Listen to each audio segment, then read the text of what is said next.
Nahihirapan pa rin ba kayo sa long division hanggang ngayon? So, paano ba ito? 3,048 divided by 12. Since 2 digits yung divisor natin, dito tayo magsisimula sa first 2 digits ng ating dividend, which is 30. 30 divided by 12. Meron sa inyo, alam nyo na agad na to yung sagot. Pero, kung hindi kayo magaling mag-divide mentally, pwede nyo naman yan isolve manually by adding 12 to itself.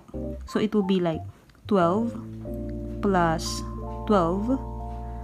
I-add natin yung 12 ng paulit-ulit until you reach kung ano yung dinidivide natin. So, 12 plus 12, that's 24.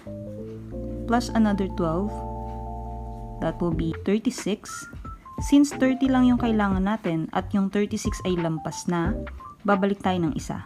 So, dito tayo sa 24. Bilangin natin ilang 12 yung inad to get 24. 1, 2. So, ito yung magiging answer natin. Then, after mag-divide, ang sunod na step ay multiply. Multiply natin yung answer natin at yung divisor. 2 times 12, that is equal to 24. Kung hindi kayo mabilis mag-multiply, pwede nyo tingnan dito. Kung saan kayo nag-stop, yun yung answer natin. So, 24.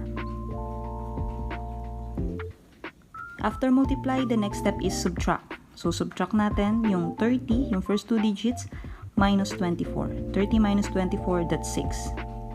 After subtraction, the next step is bring down. You have to bring down the next digit. The next digit is 4. So, bring down natin yung 4. Now, we have 64. 64 divided by 12. So, hindi natin agad mabilang.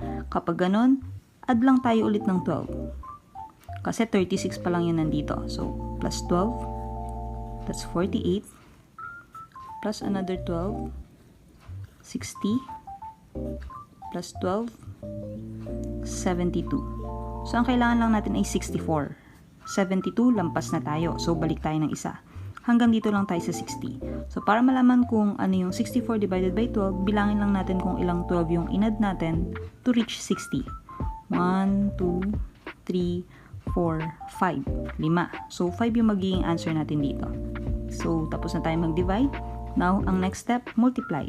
Multiply natin yung answer natin na 5 sa 12. So, 5 times 12, pwede nyo tingnan kung saan kayo nag-stop, which is 60. So, lagay lang natin 60. Then, next step is subtraction. So, subtract natin 64 and 60. That will be equal to 4. After subtraction, next is bring down. Bring down the last digit 8. 48 divided by 12. So, nandito na tayo sa 72. Ibig sabihin, nadaanan natin yung 48. Hanapin lang natin. So, ito yung 48. Let's count ilang 12 yung inad natin to reach 48. 1, 2, 3, 4. 4. So, 4 yung ilalagay natin dito. Then, 4 times 12. Tingnan lang natin kung saan tayo nag-stop. So, dito tayo sa 48. It means 12 times 4 is 48. Subtract. 48 minus 48, that's 0. So, ito na yung answer natin.